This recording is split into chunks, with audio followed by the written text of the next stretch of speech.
Aaron opened his old pack, pulling out small glass vials and a metal injector. He still carried human medicine, something he had made from old Earth formulas. "This might help," he said, filling the injector. The girl watched with wide eyes as he pressed it gently against her mother's arm. Within moments, the woman's breathing steadied slightly. Aaron sighed. "It will not cure her fully, but it will give her time." The girl stared at him as if he were a being from the stars. "You saved her," she whispered. "Not yet," Aaron said. "We must get her somewhere safe. Or they will find us." "Who?" she asked. "The colony guards," he said, glancing out the window. "They have sensors that track heat and human life signs." The girl didn't understand, but she saw fear in his eyes, and that was enough. He lifted the woman carefully in his arms, and the girl held his coat tight as they stepped back into the rain. Every step echoed like thunder on the metal streets. Somewhere behind them, a mechanical hum started, soft at first, then growing louder high above. On the colony tower, 2 drones changed direction, their scanners locking onto a human signal. Aaron knew he was out of time. He turned into an old tunnel, dark and half-collapsed, a place no one dared to enter. "Stay close," he said. "This way leads to the old mine. They won't follow there." The girl's small hand gripped his tighter. She didn't know who he truly was or why he hid, but for the first time in her life, someone had said "we," not "you" behind them. Red lights cut through the fog, searching the streets. The human carried the alien woman deeper into the dark. His heart beating fast, the girl whispered, "Will Mama live?" Aaron didn't answer. He only said, "If she does, the colony will never be the same again." And far away, inside the command center, the governor's voice echoed, "Find the human, dead or alive." The tunnel smelled of rust and old dust, the walls wet and echoing with every step. Aaron's lamp cast a weak yellow light that danced over the cracked metal floor. The little alien girl, Lyra, stayed close behind, her tiny hands clutching the human's coat.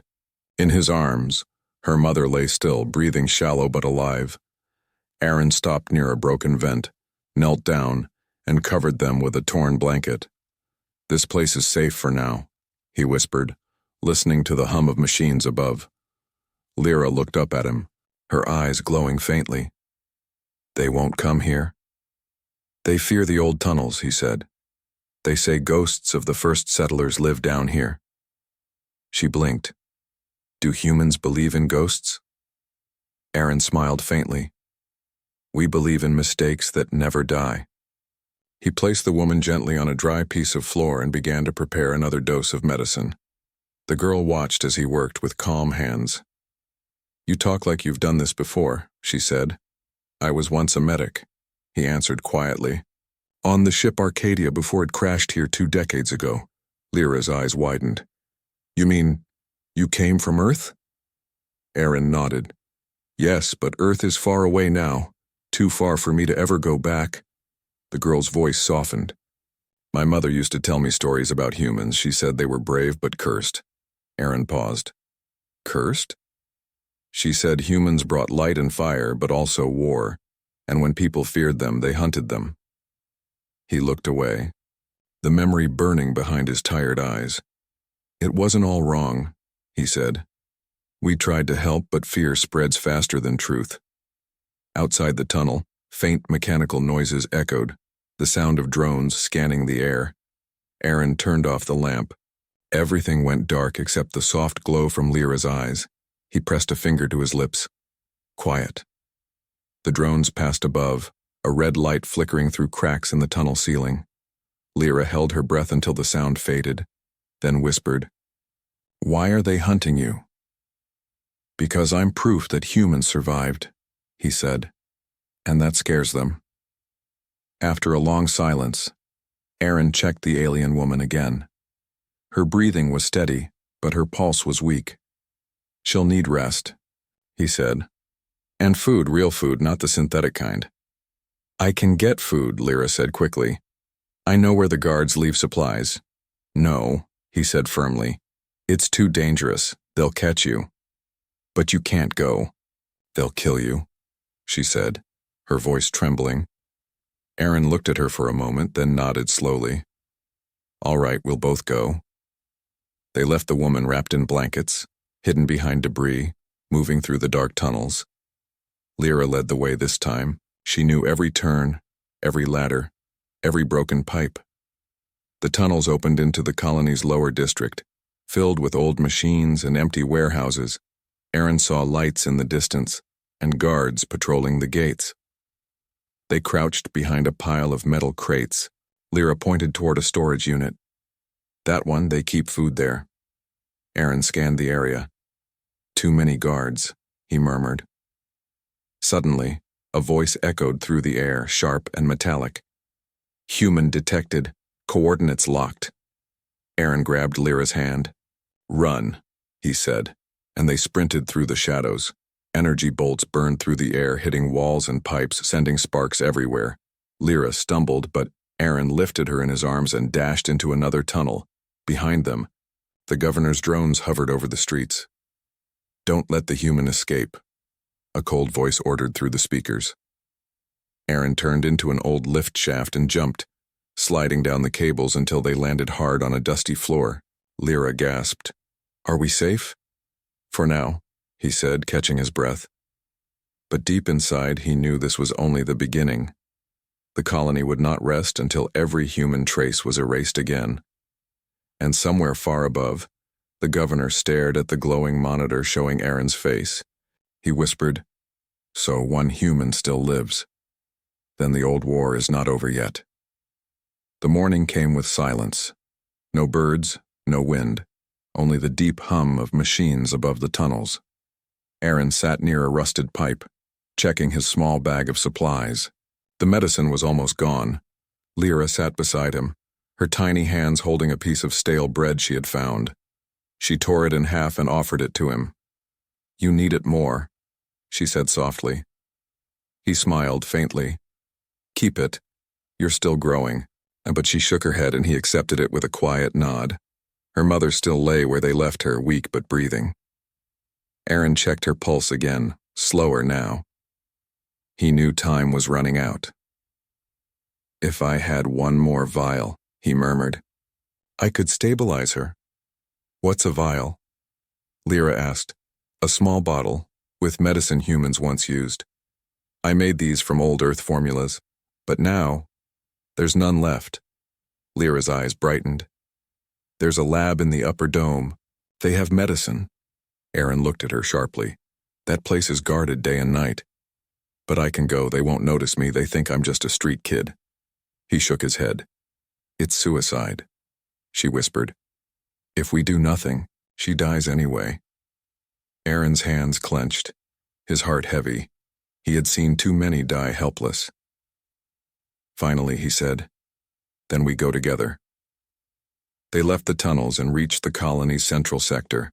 High walls shimmered with blue lights, and the dome above reflected the pale glow of two moons.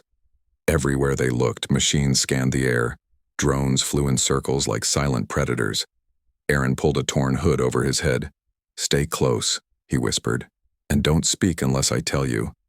They moved through narrow alleys filled with broken signs, past alien merchants and guards. Everywhere Aaron looked, he saw fear in their eyes. He knew what they were whispering. A human walks among us. At the same time, in the governor's tower, Commander Jarek watched the city through his glass wall. He was an old alien with gray scales and one blind eye. Sir, said his officer, the scanners show traces of human DNA in Sector 9. Jarek turned slowly, his voice like gravel. Seal the district. No one leaves until the human is found. He still remembered the first war when humans defied the council and nearly destroyed the colony's core reactor. He thought they were extinct. Now the thought of one surviving made his blood run cold.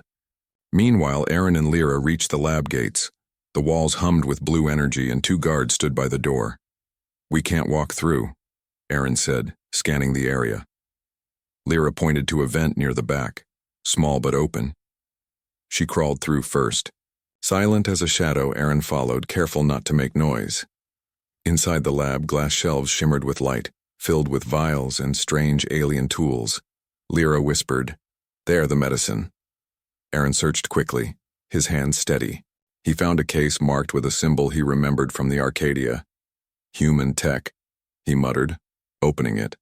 But as soon as he lifted the vial, Alarms blared, red lights flashed, and a robotic voice shouted, "Unauthorized presence detected." Aaron grabbed Lyra and ran, but the door sealed shut behind them. "Hide," he said, pulling her behind a metal tank. Footsteps echoed. 3 guards entered, armed with plasma rifles. One of them said, "Scan the area, we caught something." "Strange." Aaron's eyes narrowed. He whispered, "They used to call us strange too." Before the guards could react, Aaron grabbed a pipe from the floor and struck the nearest one. The sound of metal and shouting filled the room. Lyra covered her ears as sparks flew. When it was over, the guards lay unconscious and Aaron was bleeding from his arm. He looked at Lyra and said, "We have the medicine, but we can't stay here." They ran toward the maintenance shaft as more alarms rang through the dome. Outside, drones began to gather, red eyes glowing in the stormy sky as they disappeared into the lower tunnels again. Commander Zerak looked at the screen showing their escape path and whispered, "Bring me the child alive, and kill the human." The tunnels shook as explosions echoed above. Dust fell from the ceiling like gray rain. Aaron held the small medicine vial tight in his hand. Its glow faint but alive, Lyra ran beside him, her small feet slipping on wet metal, her breath fast and shaky. They had escaped the lab, but the colony was awake now. Alarms flashing through every street. Aaron stopped near a cracked pillar, pressing his ear to the wall. He could hear drones moving above them. "They're searching block by block," he said. "We have to go deeper." "Deeper?" Lyra asked, panting. "Where does deeper go?" Aaron looked at her. "To the old reactor vault. Where this colony began." She shivered. "That place is forbidden. They say it eats people." He smiled faintly. "That's what they say about humans, too." They moved again, down stairways of rust and shadow until the air turned heavy and cold. Aaron's flashlight flickered across faded signs written in both alien and human script. He brushed his hand over one that read Arcadia Colony Division, a forgotten past, hidden beneath years of lies. Lyra whispered, "Was this your home?" Aaron nodded slowly. "Once, yes, when humans and aliens worked together." He opened a large metal door with an old key card still hanging around his neck. Inside the vault were rows of machines, long dead, and screens covered with dust. In the center stood a console with a cracked hologram projector. Aaron placed the vial beside it and pressed a few buttons. The projector sparked to life and an image appeared. Dozens of humans in white suits, standing beside aliens smiling for the camera. Lyra's eyes widened. "You were all friends, for a time," he said softly. "Until the sickness came, the hologram changed, showing chaos, riots, burning buildings, soldiers firing." "The sickness wasn't from humans," Aaron said, voice heavy. "It was from a mutation in the colony's air filters. But they blamed us, and when we tried to fix it, they turned on us." He stared at the hologram as it showed the last evacuation ship leaving the planet. "I stayed behind to save those who couldn't go," he whispered. "And they called me the monster." Lyra touched his arm gently. "You're not a monster." He looked at her, a faint smile breaking through the pain. "You're the first to say that in a long time." Then the ground trembled, and a robotic voice echoed through the tunnels. "Subject detected, lockdown initiated." Red lights flickered on the ceiling. Aaron grabbed the medicine and pulled Lyra behind a broken console. Drones flew into the vault. Scanning the room with bright beams, he whispered, "Stay down." But one drone turned its red eye toward them, and the light hit his face, target confirmed. "Human signature active," it said. Aaron lifted a metal rod and threw it into the drone. Sparks flew as it exploded. The others turned instantly, firing beams that cut through the machines. Lyra screamed as the ceiling cracked, debris falling everywhere. Aaron pulled her toward the back wall, smashing open a side vent. "In there, quick," he shouted. Lyra crawled through, clutching the vial to her chest behind her. Aaron turned to face the drones alone. Gunfire and smoke filled the air. Outside, Lyra cried, "Aaron!" But his voice came faint. "Go, keep your mother alive.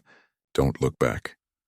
Then the explosion shook the ground and the tunnel behind her collapsed.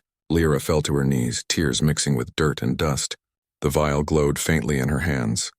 The last gift from the man who had opened the 18th door. Far above, in the governor's tower, Commander Zerak stared at the explosion report. He whispered coldly, "If he's dead, then the old secret dies with him." But in the ruins below, a single heartbeat still echoed, slow but defiant. Smoke filled the tunnels as the explosion faded, the sound echoing like thunder through the colony's underbelly. For a long time there was silence, only the crackle of small fires and the drip of water. Then under a pile of twisted metal, a faint movement began. Aaron pushed himself free. Coughing hard, his arm bleeding, his vision blurred, he looked around. The drones were gone, destroyed in the blast, but the tunnel was sealed behind rubble. He leaned against the wall, trying to catch his breath. The girl's voice echoed faintly in his memory. "Don't look back," she had cried. He smiled weakly. "You did well, Lyra," he whispered. Then his eyes fell on a small flicker of light beside him. A damaged data core from the Arcadia. He picked it up, realizing it had survived the explosion. "This might be the proof they tried to bury," he muttered. Meanwhile, Lyra crawled out of the vent into the upper ruins, clutching the glowing vial to her chest. Her face was dirty, her eyes red from tears. But she didn't stop. She ran through the abandoned alleys, trying to reach her mother. Her heart pounded, and every shadow felt like it carried danger. When she finally reached the shelter, she dropped to her knees beside her mother and injected the medicine. "Please, please work," she whispered. For a moment, nothing happened. Then the woman's breathing steadied. Her skin color slowly returning, Lyra cried, pressing her forehead to her mother's hand. "He did it, Mama. The human saved you. Up in the tower." Commander Zerak watched the surveillance screens. "Sector 8 collapsed," said his aide. "No human remains found." Zerak's blind eye twitched. "He's alive then," he growled. He turned to a sealed drawer and opened it slowly, revealing an old photograph inside. 2 young men, 1 human, 1 alien standing side by side, smiling. Zerak stared at it for a long moment before crushing it in his claw. "I warned them not to trust humans," he hissed. And now history repeats back in the tunnels. Aaron dragged himself toward a rusted console, connecting the Arcadia core. A hologram blinked weakly to life, showing an old human officer. "Project Arcadia log," the voice said. "Final entry. Disease mutation originated in colony system. Not Earth strain. Repeat. Humans not source." Aaron stared at the words, a spark of hope rising in his chest. "They lied," he whispered. "We were never the cause." He copied the data into a portable chip, then began searching for a way back to the surface. At the same time, Lyra's mother slowly opened her eyes. Weak but conscious, her first words were soft. "Lyra, where is he?" Lyra wiped her tears. "He stayed behind, but he's alive. I can feel it." Her mother touched her cheek. "Then we must find him." Before they could speak again, a drone passed overhead. Scanning the shelter, a cold voice echoed. "Unauthorized life signs detected." Lyra froze, then grabbed her mother's hand. "We have to move. Now." They escaped through the back door just as the drone fired. The shelter burst into flames, lighting up the night sky from afar. Zerak watched the fire on his screen. "Burn them all if you must," he said coldly. "The child will lead us to him, deep beneath the ruins." Aaron finally reached an old service elevator. He looked up. Hearing distant rumbling, the colony was collapsing piece by piece. He placed his hand on the wall and whispered, "Hold on, little one, I'm coming." The elevator rose slowly, carrying him toward the surface in the storm above. For the first time in 20 years, a human heart beat again in the light. And with it came something the colony had long forgotten: hope. The elevator rose with a slow metallic groan, carrying Aaron toward the storm above. His body was weak, but his mind was clear. The small data chip in his pocket glowing faintly. That chip held the truth, the proof that humans had never caused the plague. If he could show it to the colony, the lie that destroyed everything would finally end. When the doors opened, rain hit his face again, cold and fierce. The city burned in the distance, drones circling like vultures. He moved through the smoke, hiding behind broken walls. Everywhere he looked, he saw fear and fire. The colony was tearing itself apart, just like before, not far away. Lyra and her mother ran through the lower streets. Her mother was weak but alive, her hand gripping Lyra's tightly. "We can't keep running," her mother gasped. "Just a little more," Lyra said. "I know he's coming." Her heart told her Aaron was alive, and that belief kept her moving. Suddenly a spotlight cut through the rain. Guards surrounded them, weapons raised. Commander Zerak stepped forward, his armor shining dark under the storm. "So this is the child," he said, his voice cold. "The one the human saved." Lyra stood in front of her mother, trembling but defiant. "Don't hurt her," she cried. "She did nothing wrong." Jarek's single eye glowed faintly. And yet, because of you, chaos returns. Before he could give the order, a shot rang out. A drone fell from the sky in flames, its metal shell crashing beside them. From the shadows, Aaron stepped forward. His arm bandaged, his eyes burning with anger.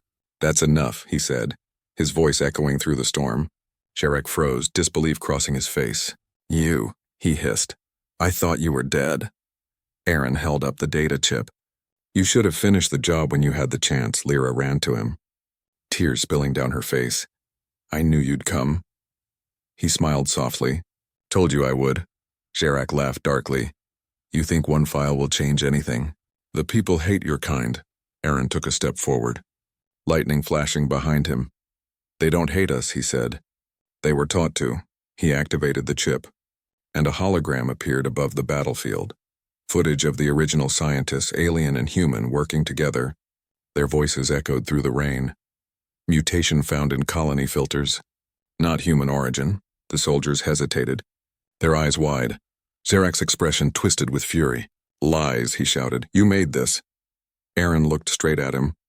"You knew the truth, didn't you? You hid it." The commander's silence was answer enough. The crowd that had gathered began to murmur, fear turning into doubt, doubt into anger. Lyra stepped forward, her small voice trembling but brave. "You blamed humans so no one would blame you," she said. "You let everyone hate them because you were afraid." Jarek raised his weapon, shouting, "Silence, child." But Aaron moved before he could fire, tackling him to the ground. The weapon discharged into the air, and the storm roared louder. When it ended, Jarek lay still, his armor cracked, the crowd staring in silence. Aaron stood, his chest rising heavily. He looked at the people, the soldiers, the sky filled with fire and rain. "We were never your enemies," he said, his voice soft but strong. "We came to build a home together, not destroy it." For a long moment, no one spoke. Then one soldier dropped his weapon, then another, and slowly the colony lowered its guns. Lyra's mother reached out her hand to Aaron. "You gave us truth," she said, "and hope." He smiled faintly, looking at the small alien girl beside her. "Hope came knocking," he said. "I just opened the door." As dawn broke over the colony, the rain stopped, and for the first time in decades, the human sun rose again on alien soil.